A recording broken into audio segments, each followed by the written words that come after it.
ہمارا کام ہوشیار کرنا ہے، آپ کا کام ہوشیار ہو رہا ہے۔ سونا جنگل رات دے گی،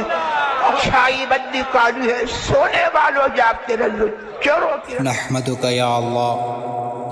والصلاة والسلام علیک یا رسول اللہ وعلی آلک واصحابک یا شفیعنا یوم الجزاء، اما بعد فاعوذ باللہ من الشیطان الرجیم، بسم اللہ الرحمن الرحیم۔ وَسَيُجَنَّبُهَا الْأَتْقَى الَّذِي يُؤْتِي مَالَهُ يَتَزَكَّى وَمَا لِأَحَدٍ عِندَهُ مِن نِّعْمَةٍ تُجْزَى إِلَّا ابْتِغَاءَ وَجْهِ رَبِّهِ الْأَعْلَى وَلَسَوْفَ يَرْضَى۔ صدق اللہ العظیم وصدق رسولہ النبی الامین الکریم، ونحن علی ذلک لمن الشاہدین والشاکرین، والحمد للہ رب العالمین۔ ان اللہ وملائکتہ یصلون علی النبی یا ایہا الذین آمنوا صلوا علیہ وسلموا تسلیما۔ اللہم صل علی سیدنا شفیعنا ومولانا محمد بارک وسلم، صلوا علیہ صلاۃ وسلام علیک یا رسول اللہ صلی اللہ تعالی علیہ وسلم۔ اصدق الصادقی سید المتقی، چشم و گوش وزارت پہ لاکھوں سلام۔ حضرات محترم، اللہ تبارک و تعالی قرآن مقدس میں ارشاد فرماتا ہے وَسَيُجَنَّبُهَا الْأَتْقَى الَّذِي يُؤْتِي مَالَهُ يَتَزَكَّى، اور بہت جلد اس سے دور رکھا جائے گا جو سب سے بڑا پرہیزگار، جو اپنا مال دیتا ہے کہ سترا ہو۔ وَمَا لِأَحَدٍ عِندَهُ مِن نِّعْمَةٍ تُجْزَى، اور کسی کا اس پر کچھ احسان نہیں جس کا بدلہ دیا جائے، إِلَّا ابْتِغَاءَ وَجْهِ رَبِّهِ الْأَعْلَى وَلَسَوْفَ يَرْضَى، صرف اپنے رب کی رضا چاہتا ہے جو سب سے بلند ہے، اور بے شک قریب ہے کہ وہ راضی ہوگا۔ حضرات محترم، اس آیت کریمہ میں جو وَسَيُجَنَّبُهَا الْأَتْقَى الَّذِي يُؤْتِي مَالَهُ يَتَزَكَّى، اور اس کے بعد والی آیت کا خلاصہ یہ ہے کہ سب سے بڑے پرہیزگار کو اس بھڑکتی آگ سے دور رکھا جائے گا، اور سب سے بڑا پرہیزگار وہ ہے جو اللہ تبارک و تعالی کی راہ میں اپنا مال ریاکاری اور نمائش کے طور پر خرچ نہیں کرتا، بلکہ اس لیے خرچ ہے تاکہ اسے اللہ تبارک و تعالی کی بارگاہ میں پاکیزگی ملے۔ امام علی ابن محمد خازن رحمہ اللہ تعالی علیہ فرماتے ہیں کہ تمام مفسرین اکرام کے نزدیک اس آیت میں سب سے بڑے پرہیزگار سے مراد حضرت سیدنا ابو بکر صدیق رضی اللہ تبارک و تعالی عنہ کی ذات پاک ہے۔ اس سے حضرت ابو بکر صدیق رضی اللہ تعالی عنہ کے 6 فضائل معلوم ہوئے۔ پہلی فضیلت کہ دنیا میں ان سے کوئی گناہ سرزد نہ ہوگا، دوسری کہ انہیں جہنم سے بہت دور رکھا جائے گا، تیسری کہ جہنم سے دور رکھے جانے میں ان کے لیے جنتی ہونے کی بشارت ہے، اور چوتھی یہ ہے کہ سید المرسلین صلی اللہ تعالی علیہ وسلم کی امت میں سب سے بڑے متقی اور پرہیزگار حضرت ابو بکر صدیق ہیں۔ پانچویں حضرت ابو بکر صدیق کے تمام صدقات و خیرات قبول ہیں، اور چھٹی فضیلت یہ ہے کہ حضرت ابو بکر صدیق کے ہر صدقے میں اعلیٰ درجے کا اخلاص ہے، جس کی گواہی رب تعالیٰ دے رہا ہے۔ حضرات محترم، اس کے بعد والی آیت وَمَا لِأَحَدٍ عِندَهُ مِن نِّعْمَةٍ تُجْزَى إِلَّا ابْتِغَاءَ وَجْهِ رَبِّهِ الْأَعْلَى وَلَسَوْفَ يَرْضَى، اس آیت کریمہ کا شان نزول یہ ہے کہ جب حضرت سیدنا ابو بکر صدیق رضی اللہ تعالی عنہ نے حضرت بلال رضی اللہ تعالی عنہ کو بہت مہنگی قیمت پر خرید کر آزاد کیا تو کفار کو حیرت ہوئی، اور انہوں نے کہا کہ حضرت صدیق اکبر نے ایسا کیوں کیا؟ شاید حضرت بلال رضی اللہ تعالی عنہ کا ان پر کوئی احسان ہوگا جو انہوں نے اتنی مہنگی قیمت دے کر انہیں خریدا اور آزاد کر دیا۔ اس پر یہ آیت کریمہ نازل ہوئی، اور اس آیت اور اس کے بعد والی آیت میں ظاہر فرما دیا گیا کہ حضرت ابو بکر صدیق رضی اللہ تعالی عنہ کا یہ فعل محض اللہ تبارک و تعالی کی رضا کے لیے ہے، کسی کے احسان کا بدلہ نہیں، اور نہ ان پر حضرت بلال رضی اللہ تبارک و تعالی عنہ وغیرہ کا کوئی احسان ہے۔ حضرات محترم، اس آیت کے آخر میں وَلَسَوْفَ يَرْضَى کا لفظ استعمال کیا گیا ہے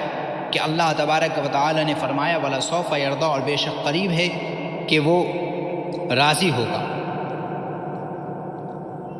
اور اس نعمت و کرم سے خوش ہو جائے گا جو اللہ تبارک و تعالی ان کو جنت میں عطا فرمائے گا۔ اس سے بھی حضرت ابو بکر صدیق رضی اللہ تعالی عنہ کی شان اور اللہ تبارک و تعالی کی بارگاہ میں ان کا مقام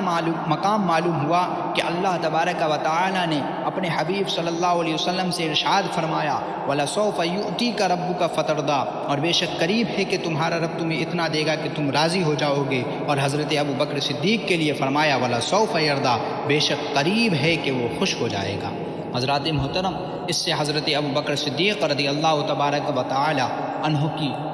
فضیلت معلوم ہوتی ہے کہ حضرت ابو بکر صدیق رضی اللہ تعالی عنہ کا مقام اللہ تبارک و تعالی کی بارگاہ میں کتنا بلند و بالا ہے۔ اہل سنت کا اس بات پر اجماع ہے کہ آپ صلی اللہ تعالی علیہ وسلم کے بعد سب سے افضل حضرت سیدنا ابو بکر صدیق رضی اللہ تبارک و تعالی عنہ کی ذات پاک ہے۔ بخاری روایت کرتے ہیں کہ ابن عمر فرماتے ہیں کہ ہم عہد رسول اللہ صلی اللہ تعالی علیہ وسلم میں صحابہ میں سے بعض کو بعض پر فضیلت دیا کرتے تھے اور کہا کرتے تھے کہ سب سے افضل حضرت ابو بکر صدیق ہے، پھر حضرت عمر فاروق اعظم ہے، پھر حضرت عثمان غنی ہے۔ حضرات محترم، ابن عساکر ابن عمر رضی اللہ عنہما سے روایت کرتے ہیں کہ ہم رسول اللہ صلی اللہ علیہ وسلم کی موجودگی میں حضرت ابو بکر صدیق، حضرت عمر، حضرت عثمان اور حضرت علی کرم اللہ تعالی وجہ الکریم کو فضیلت دیا کرتے تھے۔ یہ حضرت ابو بکر صدیق رضی اللہ تبارک و تعالی عنہ کی شان ہے اور ان کی افضلیت صحابہ کرام کے زمانے میں بھی، تمام صحابہ کرام کے درمیان بھی حضرت ابو بکر صدیق رضی اللہ تعالی عنہ کی افضلیت جو ہے قائم تھی، اور حضرت ابو بکر صدیق رضی اللہ تبارک و تعالی عنہ کو افضل مانا کرتے تھے۔ اور حضرت ابو بکر صدیق رضی اللہ تعالی عنہ کے علم کا معاملہ کیسا تھا کہ حضرت ابو بکر صدیق رضی اللہ تعالی عنہ تمام صحابہ کرام رضوان اللہ علیہم اجمعین سے بڑھ کر عالم اور ذکی تھے۔ نبوی تہذیب میں لکھتے ہیں کہ ہمارے علماء حضرت صدیق اکبر کی زیادتی علم پر ان کے اس قول سے جو صحیحین میں مذکور ہے دلائل لائے ہیں کہ بخدا جس نے نماز اور زکوٰۃ میں فرق کیا میں ان سے ضرور لڑوں گا، بخدا اگر انہوں نے مجھ سے اونٹ کے باندھنے کی رسی جسے رسول اللہ صلی اللہ علیہ وسلم کو دیا کرتے تھے روک لی تو اس کے روکنے پر بھی میں ان سے لڑوں گا۔ شیخ ابو اسحاق وغیرہ نے اپنی کتب میں آپ کے عالم الصحابہ ہونے پر اس طرح دلیل بیان کی ہے کہ حضرت ابو بکر صدیق رضی اللہ تعالی عنہ کے سوا تمام صحابہ اس مسئلے کے حکم کو سمجھنے سے عاجز آ گئے تھے۔ پھر جب حضرت ابو بکر صدیق رضی اللہ تعالی عنہ نے ان سے مباحثہ کیا تو انہیں معلوم ہوا کہ صدیق اکبر رضی اللہ تعالی عنہ کا قول ہی درست ہے اور سب نے اس پر اتفاق کیا۔ اور ابن عمر سے لوگوں نے پوچھا کہ آپ صلی اللہ علیہ وسلم کے زمانے میں فتویٰ کون دیا کرتا تھا؟ آپ نے فرمایا کہ ابو بکر صدیق اور عمر رضی اللہ تعالی عنہما کے سوا میں اور کسی کو نہیں جانتا کہ فتویٰ دیا کرتے تھے۔ یعنی حضرت ابو بکر صدیق رضی اللہ تعالی عنہ مصطفیٰ کریم صلی اللہ علیہ وسلم کے زمانے میں بھی فتویٰ دیا کرتے تھے۔ اس سے بھی پتہ چلتا ہے کہ حضرت ابو بکر صدیق رضی اللہ تعالی عنہ کے علم کا معاملہ کیسا معاملہ تھا۔ درود پاک پر اللہم صلی علی سیدنا شفیعنا و مولانا محمد بارک وسلم صلو علیہ الصلاۃ والسلام علیک یا رسول اللہ صلی اللہ تعالی علیہ وسلم۔ حدیث پاک میں حضرت ابو بکر صدیق رضی اللہ تعالی عنہ کی بڑی فضیلت آئی ہے۔ ایک حدیث پاک ہے حضرت سیدنا جابر ابن عبداللہ رضی اللہ تعالی عنہ سے روایت ہے کہ ایک دن نبی کریم صلی اللہ علیہ وسلم نے ممبر پر تشریف فرما ہو کر ارشاد فرمایا کہ بے شک میرا پاؤں جنت کے دروازوں میں سے ایک دروازے میں یا حوض کوثر کے دہانے پر ہے، اور بے شک اللہ نے اپنے کسی بندے کو دو باتوں میں ایک بات کا اختیار دیا ہے۔ وہ دو بات کون سی ہے؟ پہلی بات یہ کہ وہ جی بھر کر دنیا میں رہے اور اس میں من پسند کھائے، دوسری بات یہ کہ یا اللہ سے ملاقات کے لیے کمر بستہ ہو جائے اور اس بندے نے لقائے الہی کو پسند کر لیا ہے۔ راوی کہتے ہیں کہ ممبر رسول اللہ صلی اللہ علیہ وسلم کے پہلو میں تشریف فرما سیدنا صدیق اکبر رضی اللہ تعالی عنہ اشکبار ہوئے تو ایک بزرگ انصاری فرمانے لگے انہیں کس چیز نے رلا دیا؟ رسول اللہ صلی اللہ علیہ وسلم نے تو بنی اسرائیل میں سے یا عام لوگوں میں سے ایک آدمی کا ذکر فرمایا ہے۔ حضرت سیدنا جابر کہتے ہیں کہ سیدنا ابو بکر صدیق رضی اللہ تعالی عنہ اس حقیقت کو بھاپ گئے تھے کہ آپ نے اپنے نفس نفیس ہی کو مراد لیا ہے، لہٰذا جب آپ رضی اللہ تعالی عنہ کے آنسو تھم گئے تو عرض کیا گیا کہ میرے ماں باپ آپ پر قربان ہو، بلکہ ہم اپنے آباء و اجداد اور جانوں کو آپ پر فدا کر دیں گے۔ تو رسول اللہ صلی اللہ علیہ وسلم نے اس موقع پر فرمایا، اپنی صحبت و مال کے اعتبار سے ابن ابی قحافہ سے بڑھ کر کوئی مجھ پر استحقاق نہیں رکھتا، نیز میں لوگوں میں سے کسی کو اپنا خلیل بناتا تو انہی کو بناتا، لیکن ایمانی محبت و اخوت قائم ہے۔ یہ حضرت سیدنا ابو بکر صدیق رضی اللہ تبارک و تعالی عنہ کی شان ہے کہ حضرت ابو بکر صدیق رضی اللہ تعالی عنہ کا مقام و مرتبہ کتنا بلند و بالا ہے۔ امام شعبی نے روایت کیا ہے کہ حضرت ابو بکر صدیق رضی اللہ تعالی عنہ کو اللہ تبارک و تعالی نے 4 ایسی خصوصیات سے متصف فرمایا جن سے کسی اور کو سرفراز نہیں فرمایا۔ وہ 4 خصوصیات کیا ہے؟ پہلی خصوصیت کہ آپ کا نام صدیق رکھا، دوسری خصوصیت کہ آپ